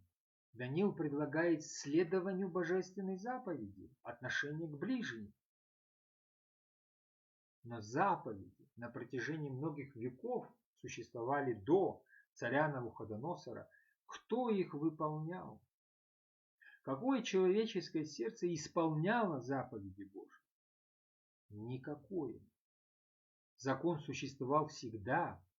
И он даже нравственный закон был написан внутри каждого человека. И совесть людей тоже мучила и в язычестве, и в иудаизме, и в Ветхом Завете.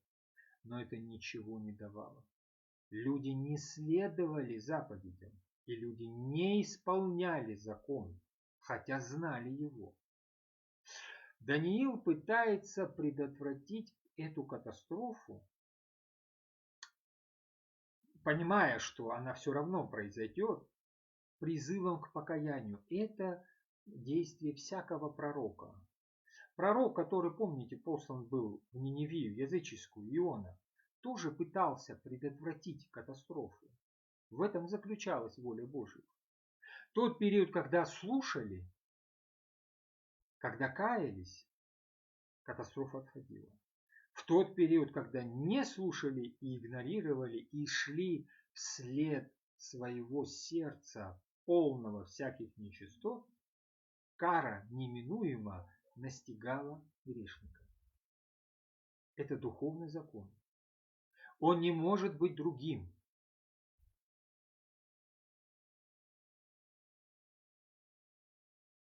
Смог ли Даниил предотвратить эту катастрофу, о которой божественное откровение говорит и Навуходоносору, и Даниилу, и всем сановникам, которые слушают? Читаем далее. Все это и постигло царя Навуходоносора. 12 месяцев спустя, то есть по нашему исчислению, через год, шел он по царскому дворцу в Вавилоне. Вот он, великий Вавилон, сказал царь. Город царский, который я построил силою и мощью своей, во славу свою и честь. Ничего не изменилось. Самоублажение, самодовольство, они остались. Царь Навуходоносор продолжает себя тешить. Царь Навуходоносор в своем сердце сажает себя самого. Дьявол, этот змей, свил себе прочное гнездо внутри царя. И даже советы Даниила не помогли изменить этой ситуации.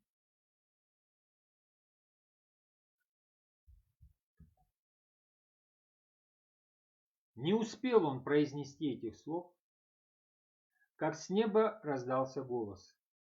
Слушай, царь Навуходоносор, слушай. Твое сердце не слышало, теперь слушай. Отныне лишен ты царства.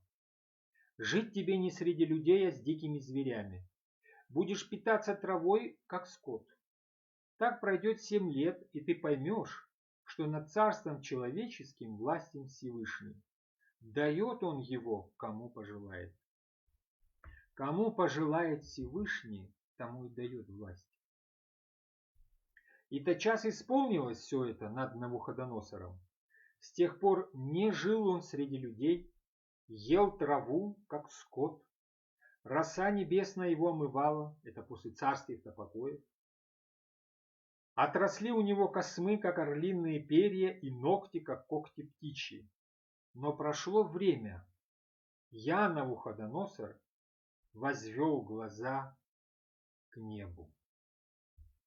К чему был обращен разум Навуходоносора? Не к небу, не к небесам. Он был обращен и побуждаем, и, как бы мы говорили, мотивирован собственной гордыней. И вот когда прошло 7 лет этой скотской жизни, глаза Навуходоносора обратил к небесам. Небо – это символ Бога. Шамаем – это заменяемое имя Божье. Обратил внимание на Творца. Вот что происходит. И когда он обратил глаза свои к небу, сам Навуходоносор пишет, рассудок вернулся ко мне. Я благословил Всевышнего, восхвалил и восславил живущего вовеки. Власть его, власть вечная, и царство его на все времена. Все живущие на земле – ничто. Как захочет он, так и поступит. Силами небесными и с жителями земли. Никто не остановит руку его, и не скажешь, что ты делаешь. Царь Навуходоносор исповедует единого Бога и присущие ему свойства. В тот миг рассудок вернулся ко мне.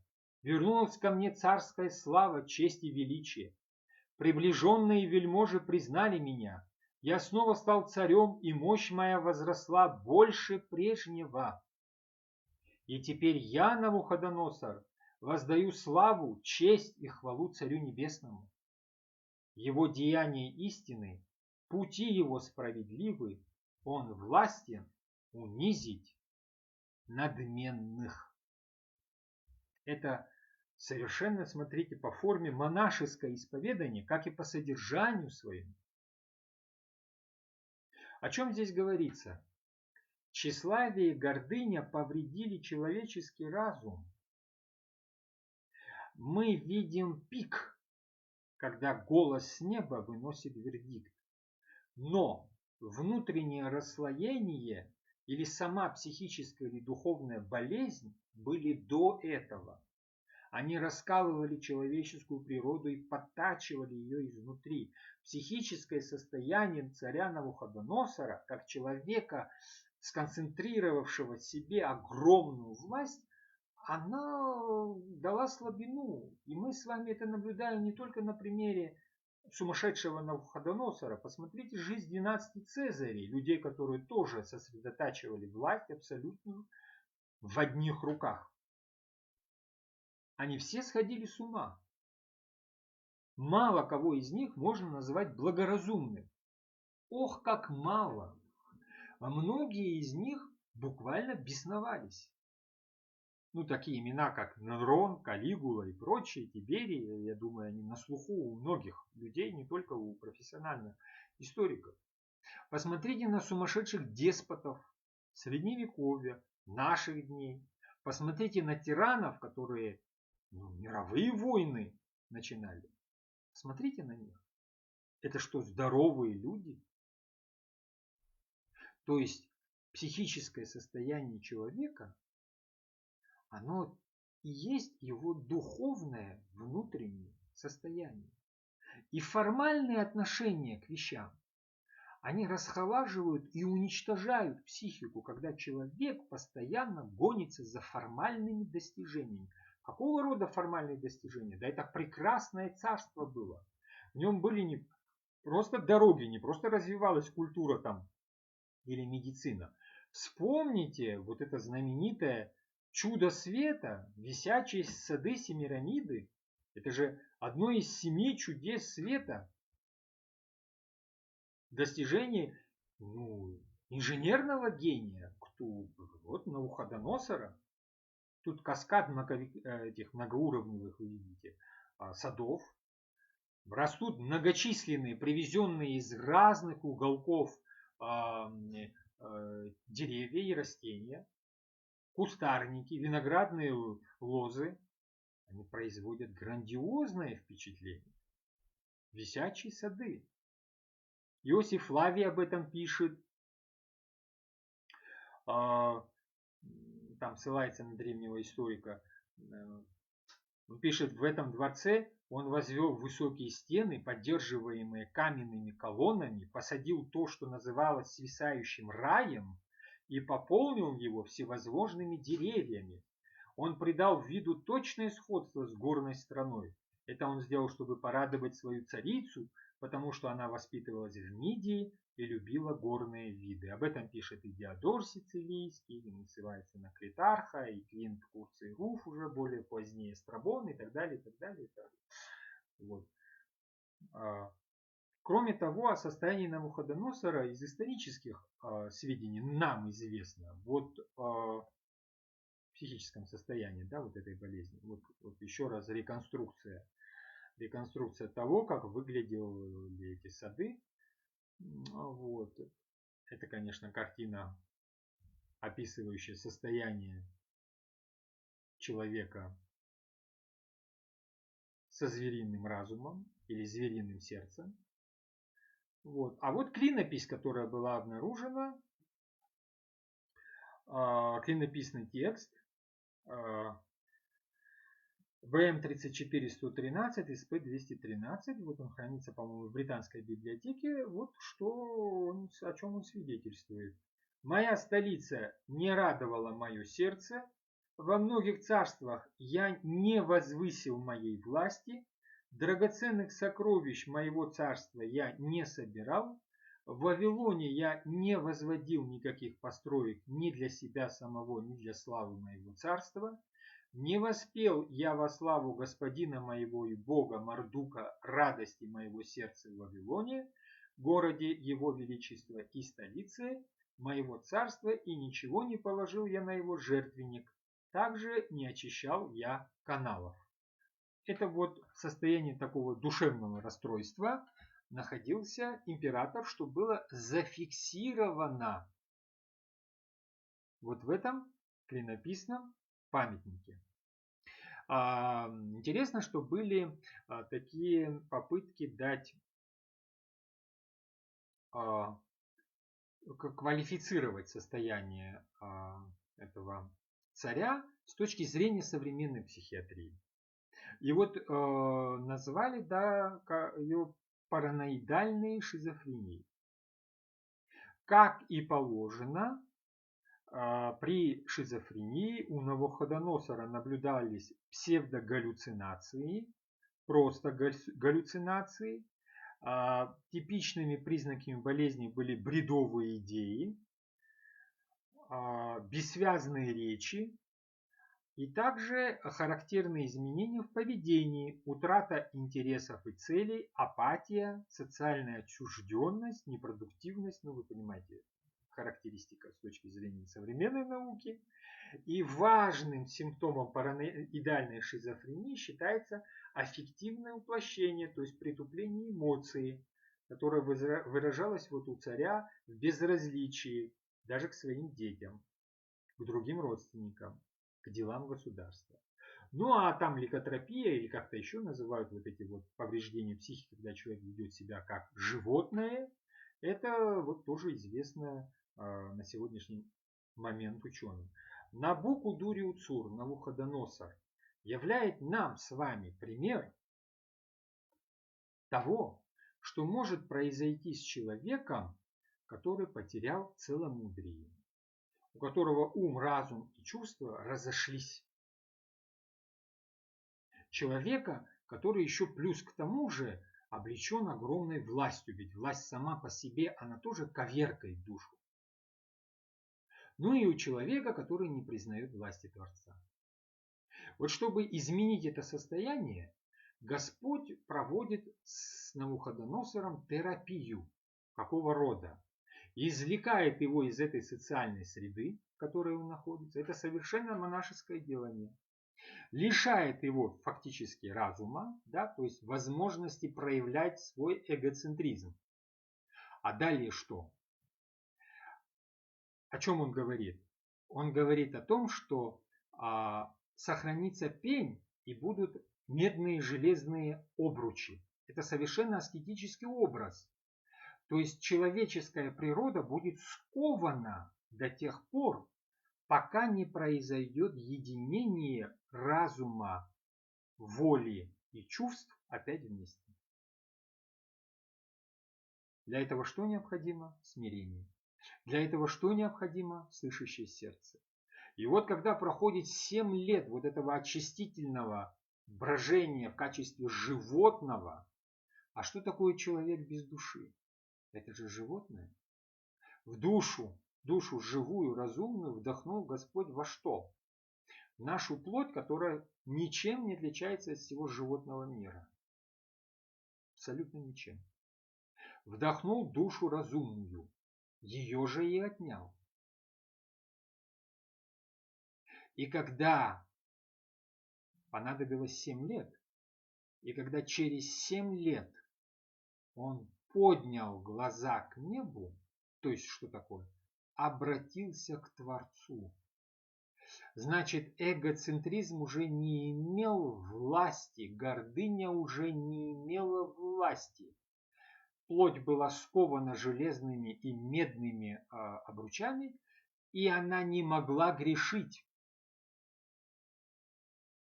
Гордыня отошла, и человек обратился к Творцу. То, что он в себе там наделал, это все смылось. Чем? Милосердием Божиим. Милосердие Божие возвратило царю разум. И величайший из императоров древности прославил Творца. И написал это и разослал всем в своей империи. Что он хотел? Он понимал, что, конечно, язычество останется. Конечно, этот внутренний разрыв, конечно, это человеческую природу Навуходоносор изменить не сможет. Для этого нужен тот страж, который изменит все на этой земле. Но он предупредил людей. Он предупредил их так, как предупреждал Ветхий Завет сам по себе. Он предупредил о том, что может произойти с человеком, который идет по пути веления сердца полного страстей. На собственном примере. Вот, собственно говоря, о чем 4 глава книги пророка Даниила. Если у нас нет более... Да, у нас есть вопросы.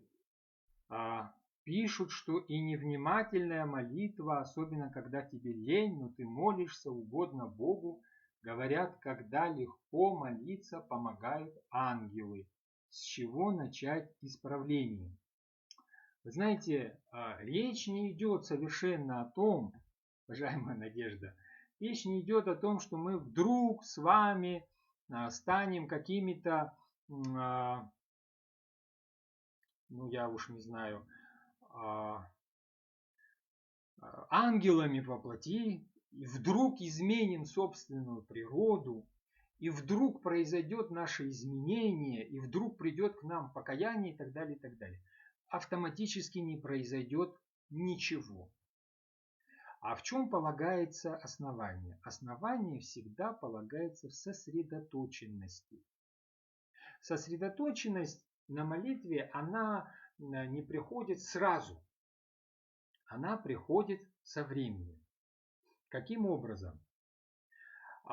Те правила, которые мы сами соблюдаем, и те общественные богослужения, которые совершаются в храме, это та сторона вопроса, которая должна проникать вовнутрь. Но без нашего побуждения и сосредоточенности, без нашего маленького правила, внешние действия силы иметь не будут. Примером тому люди, которые десятилетиями читают псалмирь, десятилетиями вычитывают правила и потом к сожалению, приходят к каким-то печальным результатам. Понуждения, о которых говорят святые отцы, они не касаются чего-то глобального. Почему мы и говорим сегодня об Иисусовой молитве? Иисусова молитва – это разве что-то большое? Это разве какие-то огромные псалмы? Это разве какие-то огромные вещи? Когда вы видите монаха с четками, он что, вычитывает какие-то псалмы по четкам? Он вычитывает какие-то громадные правила по четкам? Что он по четкам вычитывает? Одно из самых коротких, но в то же время одно из самых древнейших и глубоких исповеданий христианства. Господи Иисусе Христе, Сыне Божий, помилуй меня грешного. Эта молитва, хотя бы трижды произнесенная со вниманием и сосредоточенностью, имеет огромную силу. Первое. Она показывает, кто мы есть на самом деле.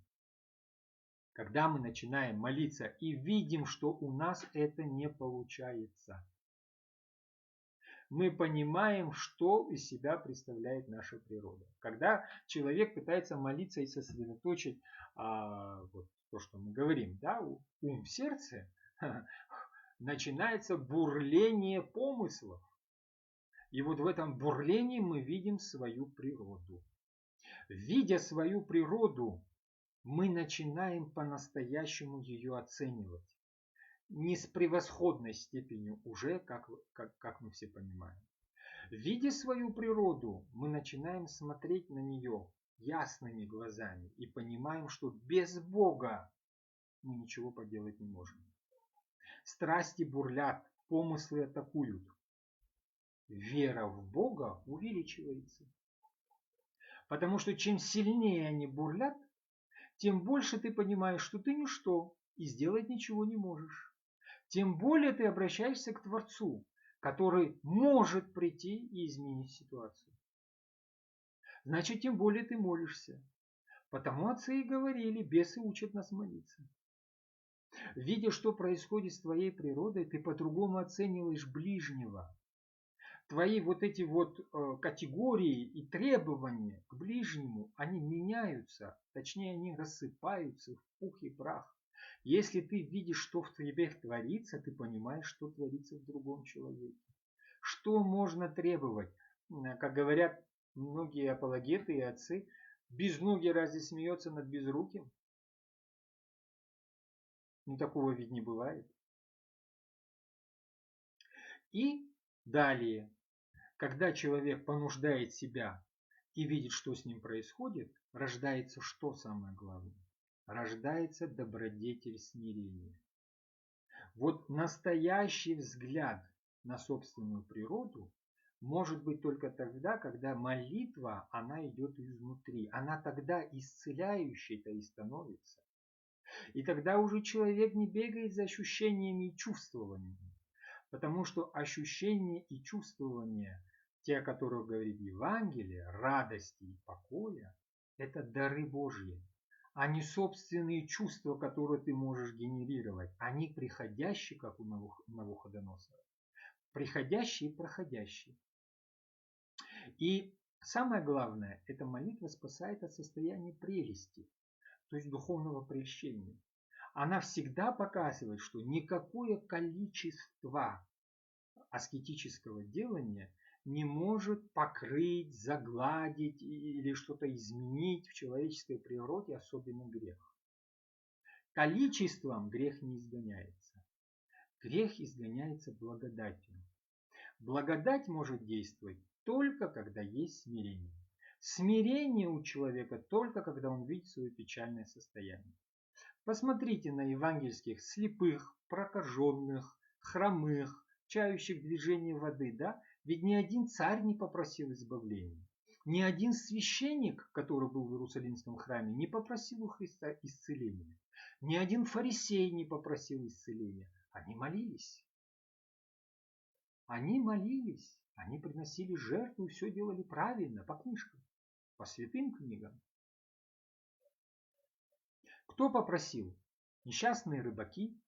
Кто попросил? Несчастные прокаженные. Кто попросил? Какая-то чернь. народ, не знающий закона, как сказали о них священники и фарисеи. То есть зрение очищается тогда, когда человек обращает внимание на свой внутренний мир. И не просто на внутренний мир, чтобы там любоваться собой, когда видит, что любоваться нечем. И ждет росу благодати, которая удобрит душу. Вот к чему необходима внутренняя молитва и к чему она приводит. И вот с чего нужно начинать. С малого. С очень малого. Хотя бы 2, 3, 4, 5 попыток сосредоточенной внутренней сердечной молитвы. Ни сотен, ни тысяч, ни в коем случае, потому что количеством, еще раз повторимся, не только внешних, но и внутренних молитв мы ничего не достигнем. Надеюсь, что я ответил на ваш вопрос.